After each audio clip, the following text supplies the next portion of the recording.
احنا دلوقتي عاوزين نتكلم ازاي انا لو جاب لي اي سوجي وقال لي اكتب موضوع تعبير، السوجي اللي بيجي والكلام ده. اول حاجة بيقول لي اتكلم على parle de que tu aimes et tu n'aimes pas au lycée. ايه اللي انت بتحبه في المدرسة او ما بتحبوش. يعني ممكن يجيبها لك بطريقة تانية، يقول لك على الميول الجوت سكولير، الميول الايه الدراسية. فانا هكتب ازاي؟ تعالى انا جبت جمل سهلة جدا. فاول حاجة بتقول je suis élève au lycée، انا تلميذ في المدرسة الثانوي. وممكن تقول اسمها هنا المدرسة الثانوي اللي هي مثلا النصر مثلا. جيم مونيكول، بحب مدرستي جدا، او تخليها ليسي عادي.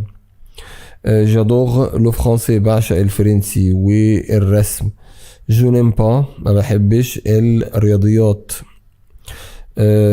مي كوبان سون سوبير، زملاء يكونوا رائعين. مي بروفيسور سون تري سامبا اوسي، ايضا رائعين. اون مونج على كانتين، ممكن اقول جو غونتر، برجع البيت الساعة كذا مثلا. يعني هي جمل بسيطة. تجيب جملة يعشق، جملة يحب، يعني ممكن نزود هنا كتير. نقول مثلا انا بحب كمان جيم اوسي مثلا لا جيوغرافي او الاستوار التاريخ او لا شيمي. بكره الايه الرياضيات ومثلا الكيمياء. انت لازم تحفظ كم مادة دراسية عشان محتاجهم جدا في الميول الدراسية في الجوت سكولير.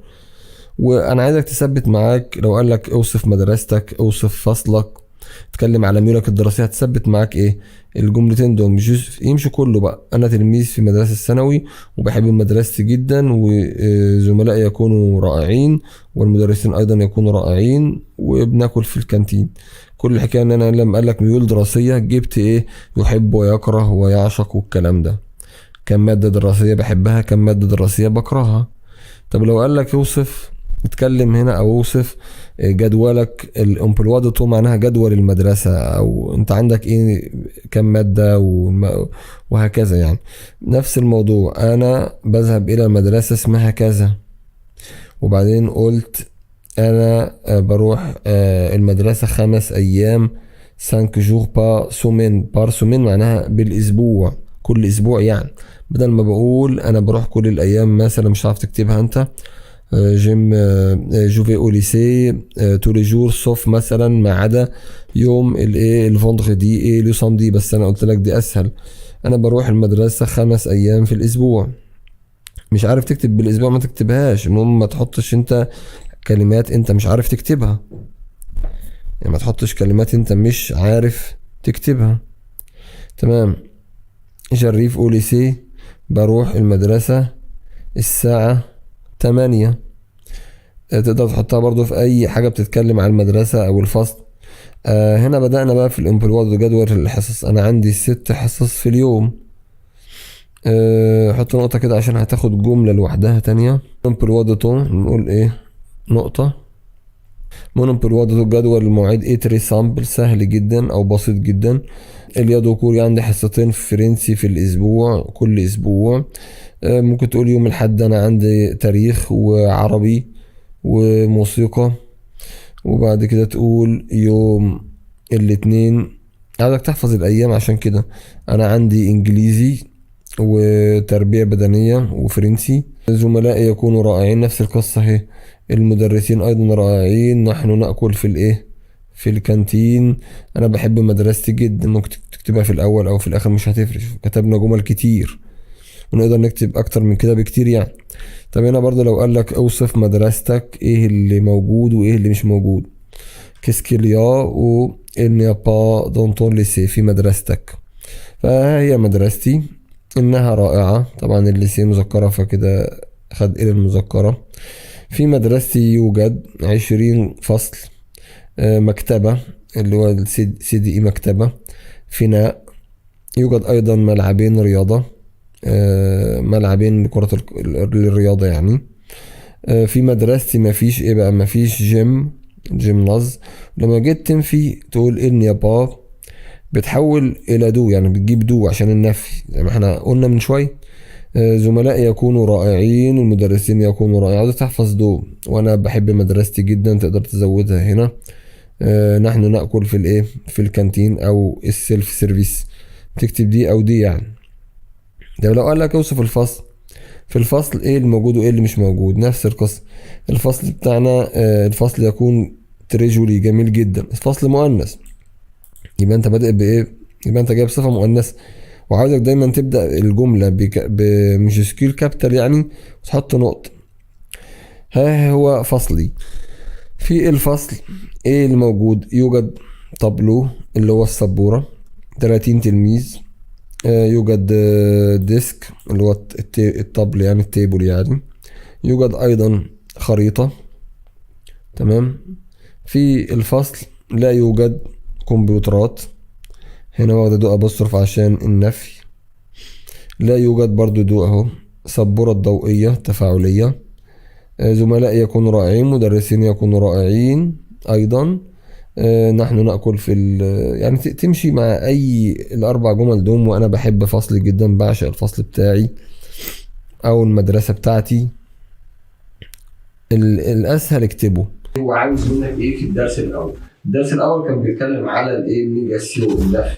قبل ما اشرح لك الجرامير هقول لك على شويه كلمات انت كده لازم تركز عليهم. كلمات بتنتهي بحرف الاي اللي هو الاي يعني، ولكنها مذكره. انت في دماغك ان كل الكلمات التي تنتهي بحرف الاي هي كلمه مؤنثه. لا طبعا، في كلمات عندك هي منتهيه بحرف الاي ولكنها مذكره. ايه هي الكلمات دي؟ اللي هي سكيليت، ديكسيونير الهيكل العظمي والقاموس، جروب تريستر، السنتر، سيلف سيرفيس، الحاجات دي. فانت خلي بالك من دول. ليه بقى؟ ممكن يجيب لك جمله يقول لك جي انا عندي مثلا ديكسيونير، هيجيب لك بقى اختيارات ان دي ويقول لك اختار. فلو انت مش عارف ان هي كلمه اصلا مذكره مش مؤنثه هتختار المؤنثه، هتبقى غلط. فهمنا بقى القصه دي؟ طيب نخش بقى على الجرامير. الجرامير هو بيتكلم في اول درس على النيجاسيون. النيجاسيون النفي انا بنفي بايه؟ بنو با او ان ابوستروف با. انا بقول لك مثلا جو نقط كده بريفير با، فانت هتختار ايه؟ فانت هتختار طبعا نو، يبقى بنفي بنو با. طب ممكن اختار حاجه ثانيه؟ ايوه، لو انا عندي الفيرب اللي بعد النقط جاي بادئ بفويل متحرك. طب الفويل عندي انا فاهم منه الحروف المتحركه زي الانجليزي كده بنزود عليهم حرف الاش والايجريك. تمام. فانا لو عندي مثلا كلمه زي جو نقط كده ابيت با اسكن، فهنا الفيرب ده بادئ بايه؟ الاش، فانت مش هينفع بقى تختار اي حاجه غير ان ابوستروف. تمام. يا اما بنو با او ان ابوستروف با. هي دي التركات اللي ممكن مثلا يجيبها لك في الجزئيه دي يعني. تمام. طيب انا لما بنفي يعني بحول الجمله من اثبات لنفي، انا بحول ايه كمان؟ بحول في الجمله ادوات النكره او العدد، بحولهم الى دو او دي ابوستروف. بمعنى ايه؟ انا طالما عندي نو با او ان ابوستروف با بختار يا دو يا دي ابوستروف. فمثلا جمله زي كده جو ني با، انا ما عنديش ديكسيونير قاموس. وبالتالي انا هنا طالما انا حولت الجمله من اثبات لنفي، انا بحول الاداه اللي هي كانت المذكره بتتحول الى دو، او ممكن تبقى دو ابوستروف. امتى تبقى دو ابوستروف؟ لو انا عندي اللي بعد النقط متحرك. اقول لك مثلا ان يا با نقط اغلوج، او خلاص ما فيش ساعات في الفصل، بالتالي هنا هختار دي ابوستروف. اوعى تنسى ان الاشر دي ممكن تجي لك جدا في الامتحان وبتتكرر. طيب صديقه، اصدقاء، مفرد او جمع مش هتفرق طالما اللي بعد النقط متحرك. عندك اختيار واحد، اختار دو او دي ابوستروف. اتفقنا كده يا جماعه؟ ده الكلام ده لما يكون عندي نو با. احيانا ممكن يكون عندي نو با في الجمله يعني نفي وما حولش الادوات دي. طبعا زي مثلا لو عندي فيرب اتر، فيرب اتر وفي افعال هقولها لك دلوقتي ما بتحولش معاها الاختيارات دي مثلا. فانت هنا تبقى عارف حاجه وقاعده مهمه جدا، ان افعال الشعور الافعال دي دايما بختار معاها معرفه. الاربع افعال دول خليهم على جنب، ان دول اثبات او نفي بياخدوا معرفه. من المعرفه الارتكل ديفيني ممكن تبقى لو وممكن تبقى لا وممكن تبقى الا ابوستروف تبقى ليه بتاعت الجمع، طبعا على حسب اللي بعد النقط. فلو بعد النقط مثلا الفيلم كانت جمع فبتبقى ليه. طب الفيلم كان مفرد تبقى له. طب لو كان بادئ بإلا أبوستروف بالمتحرك تاخد إلا أبوستروف. تمام. اتفقنا كده في الجزئيه دي. فيرب اتر مثلا بقول لك ils sont des copains، انهم يكونوا زملاء. طب انا عاوز فيها il ne sont pas، هل دي تتحول الى دو او دي ابوستروف؟ لا طبعا، فلازم هي او برضه il ne sont pas des كوبانا، ما حولناش عشان فيربات. احفظ بقى فيربات وافوار، ده حاجه اساسيه عندك يعني. طيب تعالوا نشوف بقى الجزئيه اللي بعد كده. انا خلاص موضوع النفي انا عرفت امتى هختار دو او دي ابوستروف وامتى مش هختار. ما بحولش، اللي بيدل على الامر ما بحولش. افعال الشعور ما بحولش. اتفقنا؟ ما بحولش يعني ما بختارش دو او دي ابوستروف، بختار الاداه زي ما كان، بختار العدد زي ما كان. يا رب تكون الجزئيه دي وضحت، عشان الحاجات دي مستمره معاكم يا جماعه لثالثه سنه. برجاء ما تنسوش تدعموا الفيديو بلايك او تعليق. ادعوا لنفسكم، صلوا على النبي صلى الله عليه وسلم. المهم ان انت تكتب اي تعليق او اكتب، يا ريت لو تكتب جمله انت مش عارف تحلها وان شاء الله هنرد عليها. تمام؟ طبعا هو عندك فيرب الي، هو فعل ما بيتصرفش غير مع ال المذكره فقط. اوعى تنسى القصه دي. يعني عندك نقط قبل كلمه يا ديت هتختار ال المذكره، اوعى تغيرها وتختار ال المؤنثه او اي حاجه. الفعل ده ما بيتصرفش غير مع ال المذكره فقط. اتفقنا؟ ممكن هنفيه طبعا، هنفيه بان ابوستروف لان الايجريك متحركه، اوعى تنسى القصه دي. فان ابوستروف با يبقى ان يا با، وطبعا ده مش اتر ولا فيرب من افعال الشعور، فبالتالي انا هختار بعديه في حاله النفي يدو ابوستروف لانه مش فيرب اتر ولا من افعال الشعور. اتفقنا؟ ممكن يجيبها لك لانك يجيب لك نقط قبلها فهتختار ال المذكره، او تحب تنفيه يجيب لك نقط قبل يا فهتختار ان ابوستروف، مش تختار نون لانه الايجريك متحركه. ما تنسوش القصه دي. طيب الجزئيه المهمه برضو انه لما بحول اما بنفيه بحول ادوات النكره او العدد لازم يجي وراه يدو ابوستروف لانه ما بياخدش اصلا غير اعداد او ادوات نكره بعديه. اتفقنا؟ طيب تعالوا نخش بقى على جزئيه ثانيه مهمه جدا اخيره في الدرس ده. طيب الجزء المهم جدا هنا بيتكلم على كم اداه استفهام كده انت لازم تبقى عارف الموضه انتروجاسيون، كلمات استفهام. طيب من ضمنها اللي هي كيسك او كوا، دول بيسالوا عن الاشياء، يعني الاجابه لازم تكون شيء علشان اختارهم. يعني مثلا اليا اون كلاس في الفصل، فالاجابه كانت هورلوج ساعه، او مثلا دي شيز او دي طبل اللي هو الديسك. تمام؟ فبالتالي الاجابه اشياء، صح؟ فانت هنا هتختار طالما النقط جايه في الاول تختار كيسك. كيسك معناها ماذا بقول لك ايه؟ ماذا يوجد في الفصل؟ فالاجابه شيء، صح؟ طب لو برضه كانت الاجابه شيء ولكن النقط جت في النص او في اخر الجمله، مثلا اليا نقط دون تا كلاس في الفصل بتاعك، فالنقط جايه في النص، فالاجابه برضه شيء ساعه حائط، او الاجابه مثلا الكراسي، او الاجابه الطابلو السبوره. فهنا الاجابه شيء، فلازم تجيب ايه؟ كوا، علشان مش هينفع كيسكي. هي كيسكي تنفع بس لو كانت النقط في الاول. فاذا الاشياء بنسال عنها بكيسك او كوا. اتفقنا؟ طيب ممكن تكون في النص او ممكن تكون في الاخر. اقول لك مثلا تو مانج نقط، انت تاكل ماذا؟ فالاجابه مثلا ان ساندويتش او اي حاجه من الاشياء. تمام؟ بعد كده عندنا استفهام اسمها كومبيان. كومبيان دي مهمه جدا، هي بتسال عن العدد. دايما هتلاقي اللي جاي بعد النقط، يعني كومبيان النقط كده، وهتلاقي بعد النقط على طول عدد او كميات. يعني كم من الايه؟ كم من الكتب لديك؟ كم من الاصدقاء لديك؟ كم من السكر مثلا حطيت في الشاي؟ المهم انه بتلاقي حاجات كميات او عدد. المهم ما تشغلش دماغك بالقصه دي. انت هتختار طالما في كومبيان، يا تختار يا دو يا دي ابوستروف، ما عندكش اختيار ثالث، هم اثنين بس. فانت تختار دو لو كان وراها ساكن زي نقط ليفغ، كومبيان دو ليفغ، هتختار دو. كم من الكتب تيا لديك، او نقط امي اصدقاء، او مثلا بقول لك اغلوج كم من الساعات ساعه الحائط، اون كلاس في الفصل. ما تنساش ان القش متحركه فتختار دو، هنا تختار دي ابوستروف. فانا طيب ايه اللي انا هركز عليه برضو هنا في الدرس ده؟ طبعا كي بتاعت العاقل، فكي بتاعت العاقل، يعني الاجابه لو كانت عاقل اقول لك علي، سامي، المدرس، الاصدقاء. فهنا الاجابه عاقل فاقول كي او كلاس من يكون في الفصل. تتحدث انت، فالاجابه علي، فهنا تختار كي. طب الاجابه كانت عاقل بس مسبوقه بشيء، تيفا انت تذهب، فالاجابه كانت شيء علي، فهنا تختار شيء كي عند من. طب افيك علي يبقى افيك كي. فهمتوا القصه؟ يبقى طالما هي عاقل كي برضه بس بنفس حرف الجر اللي موجود في الاجابه. اعتقد الموضوع سهل. ما تختارش بقى كو وكيسك. حاجه مهمه جدا واخر تركيه في الدرس ده عشان نخش على الدرس اللي بعده.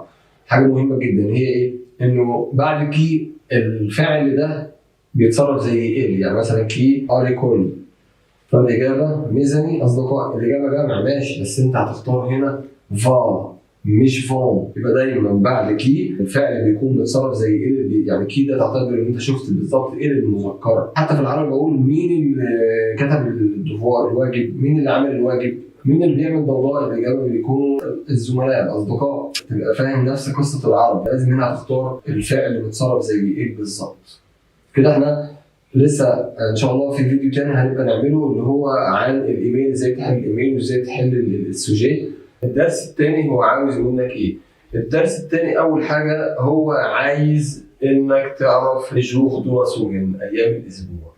ايام الاسبوع انت لازم تحفظها مبدئيا، لانه ساعات مثلا بيجي في الايميل يقول لك هي مثلا الويك اند في فرنسا، ايه هو الويك اند في مصر، تمام؟ فانت لازم تحفظ ايام الاسبوع. تاني حاجه والحاجه المهمه انك لازم تعرف لو في عندك اختيارات وعندك يوم من ايام الاسبوع هتختار له اللي هي المذكره، لان ايام الاسبوع كلها مذكره. طب ايام الاسبوع لو جات لك وكانت جامعه، يعني جاي لك ايام الاسبوع جامعه، فانت هتختار ليه بتاعت الجامعه. يبقى ايام الاسبوع كلها لو جات لك مفرد هتختار له، لو جات لك جامعه هتختار ليه بتاعت الجامعه. اتفقنا؟ الجزئيه اللي بعد كده لازم تعرف برضو ازاي تسال عن اليوم. كيل جور تومنو، اي يوم نكون نحن.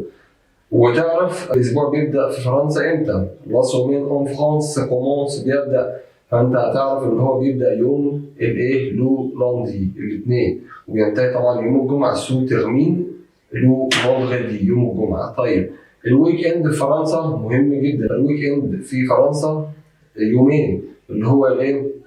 اللي هو لو سامدي اي لو ديمانش. لو سامدي اي لو ديمانش، السبت والحد. طب الويك اند في مصر لو فوندغيدي يوم الجمعه. كده احنا خلصنا من ايام الاسبوع. نخش بقى برضه هو عاوز يكلمك على الايه؟ الماتير سكولير، المواد الدراسيه. تحفظ لك كم ماده من المواد الدراسيه، عشان بيجي لك موضوع مثلا يقول لك اتكلم على الكود سكولير، الميول الدراسيه بتحب ايه وبتكره ايه. فتعرف برضه المذكر والمؤنث، ده حاجه اساسيه يعني. فمثلا في المواد الدراسيه في الاس في تي اللي هي علوم الارض والايه؟ الحياه، سونس دو لا في دو لا تير. الاديوكاسيون فيزيك سبورتيف دي بتكون مؤنث، انما علوم الارض والحياه دي بتكون جامعه. لو جالك اختيارات اس في تي هتختار لها بتاعت الجامعه، تمام؟ تحفظ بقى ازاي تعبر عن الميول الدراسيه. هتستخدم افعال الشعور اللي هم الاربعه اللي انا قلت لك عليهم، الفيرب دو سونساسيون ايمي بريفيري ديستي ادوري. لانك هتيجي تقول مره جيم مثلا لا جيوغرافي، او مثلا جيم لو فرونسي، او جادور لو فرونسي. جيم انا ما بحبش مثلا ليستوار التاريخ. او طب هنا في القصه دي انت لما تيجي تتكلم على الميول الدراسيه هتجيب لك فعل مثلا يحب ويعشق مرتين في مادتين، وبيكره جو تيست، او تقول مش عارف تكتب دي تيست هتقول جولين با، انا لا احب مثلا، تمام، ماده معينه. اتفقنا في التعبير عن الميول الدراسيه. طيب لو انا حابب اتكلم بقى على مستوايا في الماده الدراسيه، مستواي في الماده الدراسيه بجيب اتر جو سوي زائد صفه، اتر الصفه الفعل الاول جو، بعد كده اتر جو سوي، وبعد كده الصفه اللي هو بيان او اكسلون او تري بيان او باسابل مويان متوسط، الصفات دي. وبعد كده تجيب اون اللي هي او يعني، تمام، او، وبعد كده الماده الدراسيه. يعني انا عاوز اقول انا ممتاز في الفرنسي اقول ايه؟ je suis excellent en français, je suis très bien en anglais, en maths في الرياضيات، او en géographie او en histoire. يبقى فهمنا ان انا لو لقيت فيرب اتر هجيب اون، ده اللي انا عاوزها منك. لو لقيت فيرب اتر هجيب قدام الماده الدراسيه اون، على عكس لما كنت بتكلم على افعال الشعور كنت بقول بحب كذا وبكره كذا. في المواد الدراسيه يعني كنت بستخدم طبعا افعال الشعور، لازم تستخدم معاها معرفه في الاثبات وفي النفي. قلنا الكلام ده فين؟ في اول جزء في الدرس الاول لما كنا بنتكلم على النفي، ان افعال الشعور دايما بتاخد معرفه حتى في الاثبات وفي النفي، ما بتاخدش دو لو نفيتها. لو قلت جون با بتاخد برضه لو او لا او ليه او الا بصره. اتفقنا؟ طيب يبقى الجزئيه دي اتفهمت. ان انا لو لقيت عندي ات هجيب اون، لو لقيت عندي بكلم عن افعال الشعور بشكل عام هجيب معرفه معاها. عاوزك في الدرس ده تعرف فعل يبدا وينتهي، تعرف معناهم يعني كومونسي ويسو تخميني، وعاوزك تعرف الحروف الجر اللي هو ابغي وافو، دول مهمين جدا هحتاجهم في القطعه وبعدين هقول لك الكلام. طيب هنا هنتكلم بقى الجزء المهم في الدرس ده برضه بيتكلم على الساعه، لو الوقت. تمام، اول حاجه هتعرفها انك تعرف تسال عن الساعه اللي هي كيلوغ ايه او كيلوغ تيل او ايه كيلوغ، مش هتفرق، المهم ان انت تبقى عارف اللي انا عاوزه منك والتركات اللي ممكن يجيبها لك. لو جاي لك اختيارات وعندك ايه للمذكره وايه للمؤنثه والجمع والكلام ده، هتختار ايه للمذكره لما تلاقي فيه كلمه اير، ماشي. ولو الاختيارات على كيل ومشتقاتها بتختار كيل المؤنثه، لان الساعه مؤنثه انما ال دي بتكون عايده على الوقت، يبقى تاني ال المذكره لو في اختيارات على ال، وكيل المؤنثه لو في اختيارات على كيل. اتفقنا؟ طيب الحاجه برضو اللي انا عايزك تعرفها انه الساعه نفسها بشكل عام لما بتقول انا بوصل المدرسه في الساعه الفيلم هيبدا الساعه كذا، ففي ساعه فهنا بتاخد حرف جر يبقى الساعه بتاخد ايه؟ بتاخد حرف جر قلنا لك نجيبها من الاول بسرعه. ايام الاسبوع بتاخد لو، اوقات اليوم كلها اللي هو لو متى والاسوار بياخدوا لو، ابريميدي بياخد ال امستروف. طيب عندك الميدي ومنوي بقى اللي هم في اوقات اليوم الظهيره ومنتصف الليل بياخدوا حرف جر زي الساعه، لان هم بنعتبرهم وقت، ماشي. ميدي ومنوي بياخدوا زي الساعه. تمام. طيب قلنا الالوان قبل كده ان هي بتاخد لو، لو بتقول انا بحب اللون الكذا. تمام. بشكل عام هو افعال الشعور لو قلت يحب يقرا يفضل بتاخد ايه؟ معرفه، بس ايه الالوان بتاخد لون لانها كلها مذكره.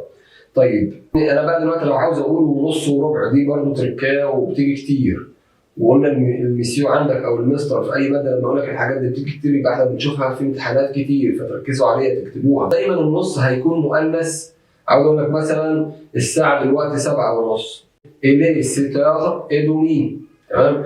فهنا دومي هتكون مؤنثه، تيجي مفرد مذكر لو جاي لك مع العمر هتاخد النص مفرد مذكر، بقول لك مفرد عشان ما تجيبهوش جمع، ما بيجيش جمع النص ابدا. طيب او يجي لك قدام الساعه مع ميدين من مين. تمام. طيب عاوز اقول وربع او الا ربع، برضه هي التركيه برضه هنا في الحته دي. انا بقول لك عاوز تقول وربع الساعه 7:15 تقول ايه؟ لسه ايه؟ كار. كلمه ربع ايه؟ كار بتاخد وزي النص بالظبط، ما تاخدش له هنا لما اقول لك وربع. طب انت تاخد لوكا لو جالك الا، لو عندك كلمه موا لوكا، موا لوكا، دي الجزئيه المهمه جدا في الدرس ده. يبقى لو اعلنت عندك كلمه موا هتجيب، عندك موا هتجيب لوكا. اتفقنا؟ جملتين مهمين. انا بقول لك الي، فالاجابه الي ستار، والجمله الثانيه بتقول الي اوليسي، فالاجابه كانت ستار. ايه الفرق؟ الاجابه الاولى الي ستار، انما الاجابه الثانيه ستار. في فرق كبير، انك الاجابه الاولى يبقى كده كنت بسال عن الساعه هقول كيلير كيلير كيلير الي، فالاجابه الي ستار. انما الاجابه الثانيه ستار في السابعه، يبقى كانت السؤال كان ايه؟ في اي ساعه؟ يبقى كيلير. يبقى ركز معايا، انا في الجمله الاولى هختار كيلر بس، انما في الجمله الثانيه انا هختار كيلر. اتفقنا؟ عشان الاجابه الثانيه بتقول في هو بيكون في المدرسه الساعه كذا، انما السؤال الاول الساعه كام؟ قلت لي الساعه كذا. مهمه جدا بالذات الجمله الثانيه. في الدرس ده حاجه اخيره بيتكلم على تو ومشتقاتها. انت عارف ان تو اللي هي فيها تي في الاخر بتيجي مع المفرد المذكر. اقول لك كل العالم تو موند، واللي هي في اخرها تي يو بتيجي مع المفرد المؤنث، اس بتيجي مع الجمع المذكر، وتي يو اس بتيجي مع الجمع المؤنث. طب هنا الفكره انه بتختلف عن كيل ومشتقاتها، ان تو دي ومشتقاتها مختلفه عن كيل ومشتقاتها في ايه؟ في انه لازم يجي بعدها محدد اداه، يعني ممكن تبقى صفه ملكيه ماميتهم تطير والحاجات دي، ممكن تبقى اداه معرفه لو كذا، بقول لك كل الناس كذا، تو موند كل العالم، او اقول لك توت ما كلاس كل الفصل بتاعنا كذا، تو مي كوبان كل زملائي كذا. المهم انت جايب صفه ملكيه، او تو لي كوبان كل الزملاء، فبتيجي وراها محددات يعني. اتفقنا؟ تعرف تقسيمة اليوم عشان بنحتاجها فين؟ في القطع. فالدوكومو دايما بيجي لك حاجات كده تريكات في قلب القطع، فاعرف بس التقسيمه دي ان من الساعه 1 بالليل اللي احنا بنقول عليها بالليل تعتبر صباحا، من 1 لغايه 11 الصبح بنقول عليها ماتانا صباحا. طيب ميدي اللي هي 12 دي تعتبر ميدي، 12 دي تعتبر ايه؟ ميدي. فمن 13 ل 17 يعني من 1 الظهر لغايه 5 بنعتبرها ابغي ميدي بعد الظهر. من الساعه 18 من 18 لغايه ايه؟ 23 بنعتبرها سوار مساء. الساعة 24 دي ايه؟ مينوي منتصف الليل. الساعة 3 صباحا، ما بتجيش تقول ان هي بتساوي 15، لا ده تعتبر هي صباحا مش مساء. في حاجات كتير زي كده.